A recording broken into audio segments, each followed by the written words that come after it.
আরব সাগরে প্রায় কয়েক মাস ধরে অবস্থান করছে মার্কিন যুদ্ধজাহাজ ইউএসএস জেরাল্ড আর ফোর্ড। বিশাল এই রণতরীর সামনে এখন নতুন সংকট। যুদ্ধ কিংবা সামরিক কৌশল নয়, জাহাজটির পয়ঃনিষ্কাশন ব্যবস্থাই এখন আলোচনার প্রধান বিন্দু। সামাজিক যোগাযোগ মাধ্যম থেকে শুরু করে নামিদামি গণমাধ্যমে বিষয়টি বেশ ঢালাওভাবে প্রচার হচ্ছে। নেটিজেনরা এরই মধ্যে বিষয়টি নিয়ে ব্যঙ্গ করে বলেছেন টয়লেট যুদ্ধ। ওয়াল স্ট্রিট জার্নালের প্রতিবেদন বলছে, বিশাল এই যুদ্ধজাহাজে নাবিকের তুলনায় টয়লেটের সংখ্যা নেহাতি কম। ৫,০০০-এর বেশি নাবিক ও কলাকুশলীরা তাদের প্রতিদিনের চাহিদা মেটাতে লাইনে দাঁড়িয়ে থাকছেন ঘন্টার পর ঘন্টা। একই কথা বলা হয়েছে সংবাদ মাধ্যম এনপিআরে। বলা হয়েছে এর ভ্যাকুয়াম সিস্টেম এখন আর কাজ করছে না।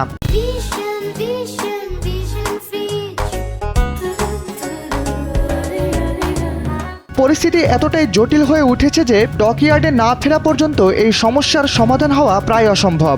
গত বছরের জুন থেকে টানা সাগরে অবস্থান করছে ইউএসএস জেরাল্ড আর ফোর্ড।